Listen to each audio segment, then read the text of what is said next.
Yes, good morning students. आज का जो हमारा टॉपिक है वीडियो का वो है प्रोटेक्शन फ्रॉम वीड्स। अब हमें क्रॉप को किससे प्रोटेक्ट करना है? वीड से प्रोटेक्ट करना है। सबसे पहले हमने सॉइल प्रिपेयर की, फिर हमने उसमें सोइंग सीड किया, फिर हमने मैन्योर फर्टिलाइजर ऐड किया। अब हम कर रहे हैं प्रोटेक्शन फ्रॉम वीड, यानी वीड से किस तरीके से हमारी क्रॉप को हम बचाएंगे। तो देखिए वीड क्या होता है, थोड़ा बहुत डिस्कशन लास्ट वीडियो में भी किया था वीड के बारे में, पर आप अब एक प्रॉपर डेफिनेशन से समझिए कि वीड किसे कहते हैं।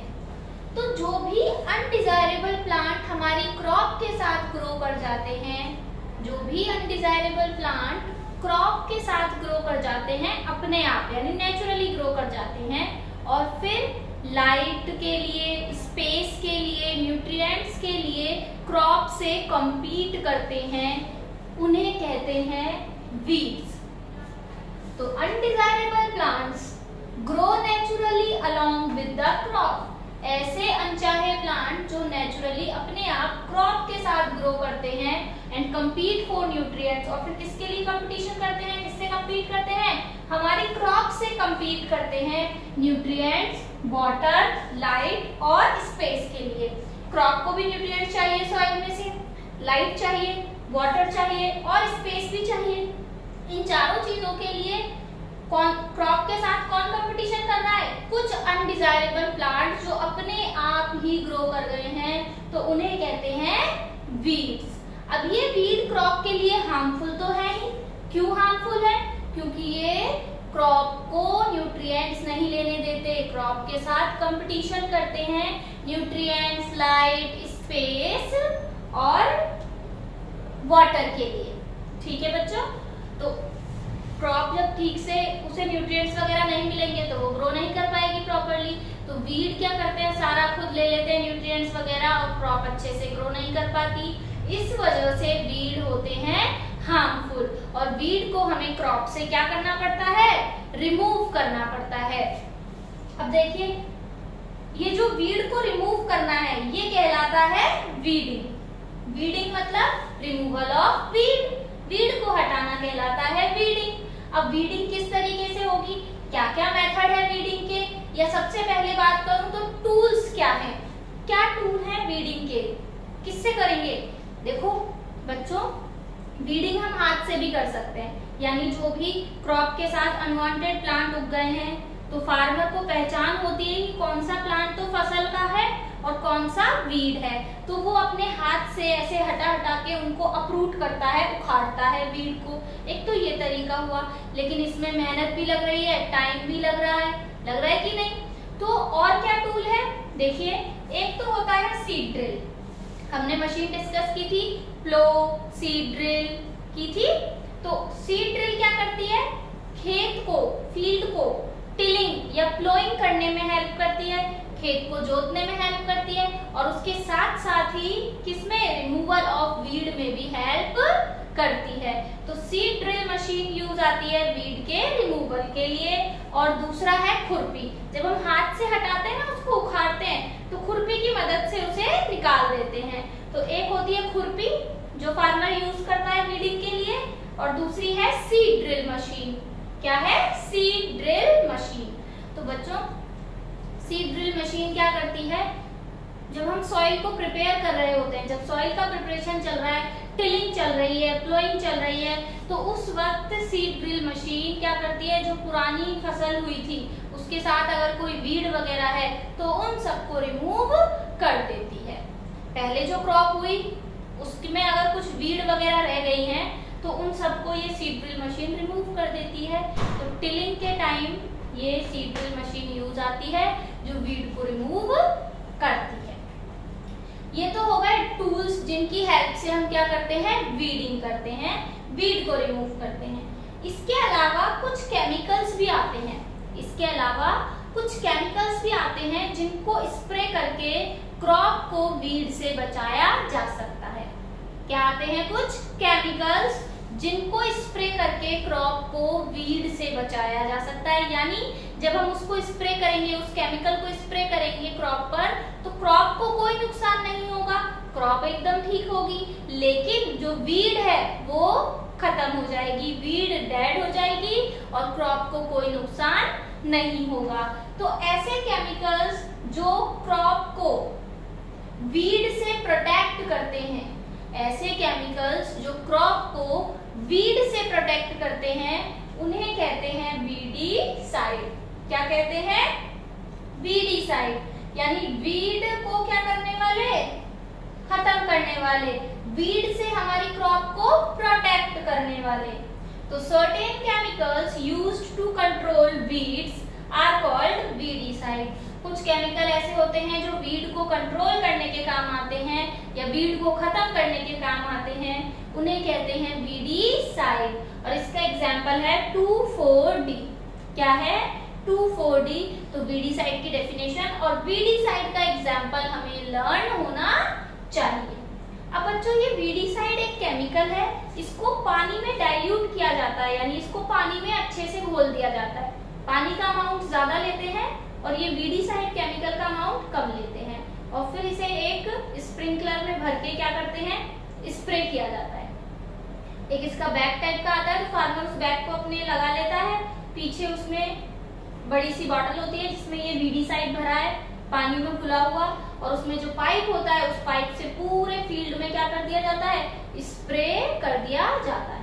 इससे वीड खत्म हो जाती है और क्रॉप हेल्दी रहती है, क्रॉप को कोई नुकसान नहीं होता। तो ये वीडीसाइड। कब करते हैं इसको स्प्रे? इसको स्प्रे करते हैं जब प्लांट में वेजिटेटिव ग्रोथ हो रही है। क्या हो रही है प्लांट में? वेजिटेटिव ग्रोथ, यानी अभी फ्लावर आना शुरू नहीं हुए हैं, ना ही सीड बना है, ना ही सीड बना है, ना ही फ्लावर आना स्टार्ट हुए हैं। अभी तो प्लांट क्या कर रहा है? ग्रोथ कर रहा है, क्योंकि प्लांट को ये न्यूट्रिएंट्स, वाटर वगैरह की जरूरत कब होती है? जब प्लांट ग्रोथ करता है, तभी तो उसे न्यूट्रिएंट्स, वाटर चाहिए। अगर एक बार प्लांट ग्रो कर गया तो बस फिर उसको इतना ज्यादा न्यूट्रिएंट, वाटर नहीं चाहिए। लेकिन ड्यूरिंग ग्रोथ, जब प्लांट ग्रोथ कर रहा है तो उसे न्यूट्रिएंट, वाटर, लाइट और स्पेस की जरूरत होती है। तो उसी वक्त ये वीडीसाइड स्प्रे किया जाता है। These are sprayed before flowering and seed formation. Flowering यानी फूल आने से पहले और सीड, बीज बनने से पहले ही इसको वीडीसाइड को स्प्रे किया जाता है। और किस फॉर्म में स्प्रे किया जाता है? डाइल्यूटेड फॉर्म में। किस फॉर्म में बच्चों? Diluted form. यानी डाइल्यूटेड फॉर्म यानी क्या? पानी ज्यादा होगा और केमिकल कम होगा, इतना ज्यादा डाइल्यूट यानी हल्का, पतला एकदम। तो डाइल्यूटेड फॉर्म में इसको स्प्रे किया जाता है क्रॉप पर, फील्ड में। ठीक है, अब क्या बात ध्यान रखनी है बेटा? केमिकल है, वीडीसाइड क्या है? केमिकल है, तो इससे क्रॉप को कोई नुकसान नहीं है, वीड को नुकसान है, वीड खत्म हो जाएगी। लेकिन इस वीडीसाइड से जो स्प्रे कर रहा है उसे नुकसान हो सकता है, उसकी हेल्थ पर ये इफेक्ट करेगी वीडीसाइड। इसलिए उसे जब वो वीडीसाइड स्प्रे करता है फार्मर, तो क्या करना चाहिए? अपनी बॉडी प्रॉपर कवर रखनी चाहिए और साथ ही अपने नोज और फेस को कवर करते हुए मास्क लगाना चाहिए, जिससे ये वीडीसाइड एयर के थ्रू बॉडी में अंदर एंटर ना करे। तो ये इसका प्रोटेक्शन है कि जब वीडीसाइड स्प्रे करते हैं तो पूरी बॉडी आपकी कवर होनी चाहिए और साथ ही फेस और नोज पर एक मास्क होना चाहिए, जिससे आपकी हेल्थ एडवर्सली अफेक्ट ना हो। तो ये हमने पढ़ा प्रोटेक्शन फ्रॉम वीड, कि किस तरीके से हम प्लांट को, क्रॉप को वीड से बचाएंगे। तो सबसे पहले वीड क्या होती है, वीडिंग क्या होती है, वीडिंग के लिए कौन कौन से टूल काम में आते हैं, और वीडीसाइड क्या होती है, ये हमने इस टॉपिक में कंप्लीट किया।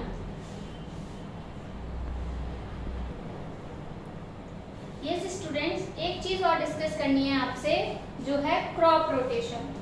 हम जानते हैं कि बार बार जब एक जैसी फसल खेत में उगाई जाती है, यानी फील्ड में सेम टाइप की क्रॉप बार बार उगाई जाती है, ग्रो की जाती है, तो पर्टिकुलर न्यूट्रिएंट्स की सॉइल में कमी हो जाती है।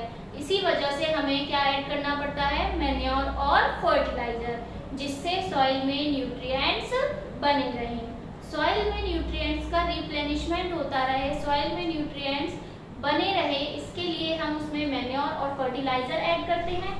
या फिर पुराने टाइम में और क्या तरीका था कि क्रॉप रोटेशन होता था, क्रॉप का एक रोटेशन होता था, यानी एक सीजन वीट की फसल उगाई जाती थी और अगले सीजन पल्सेस की। एक सीजन किसकी फसल लगाई हमने, वीट की, और सेकंड सीजन किसकी लगाई, पल्सेस की, दाल वगैरह की।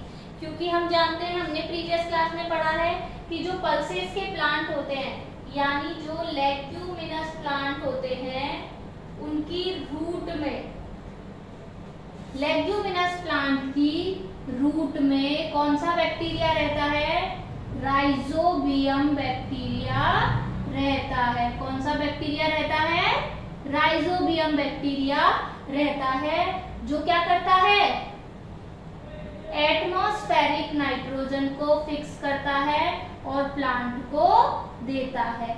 तो इस तरीके से वीट की क्रॉप के बाद अगर पल्सेस की क्रॉप लगाई जाए, फिर पल्सेस के बाद वापस वीट की, फिर पल्सेस की, फिर वीट की, इस तरीके से ये क्रॉप का रोटेशन अगर चलता रहेगा तो सॉइल में न्यूट्रिएंट्स की कमी नहीं होगी, नाइट्रोजन की कमी नहीं होगी। बार बार वीट की फसल अगर लगाते हैं तो क्या होगा, सॉइल में नाइट्रोजन की कमी हो जाएगी।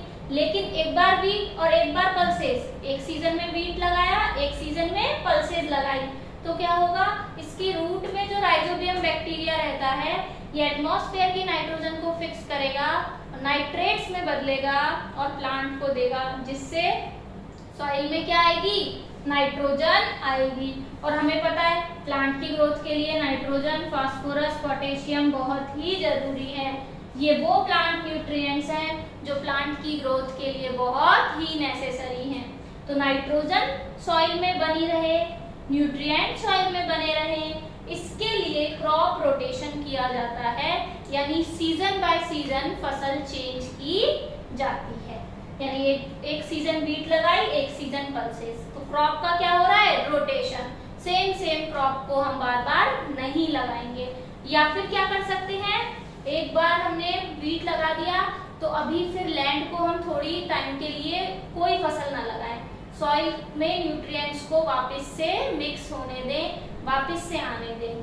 बार बार कंटिन्यूअसली फसल लगाएंगे तो जल्दी ही जो सॉइल है, जो जमीन है, वो कैसी हो जाएगी, बैरन हो जाएगी, बंजर हो जाएगी, फिर उसमें आप क्रॉप प्रोडक्शन नहीं कर पाएंगे। तो इससे बचने के लिए क्या करते हैं, क्रॉप रोटेशन या फिर फर्टिलाइजर और मैन्योर ऐड करते हैं। इन दोनों ही मेथड से क्या होता है, सॉइल में न्यूट्रिएंट्स का रिप्लेनिशमेंट होता है। तो ये वीडियो हम यहीं तक रखते हैं, इसके बाद एक नेक्स्ट वीडियो में ये चैप्टर हमारा खत्म हो जाएगा। Thank you.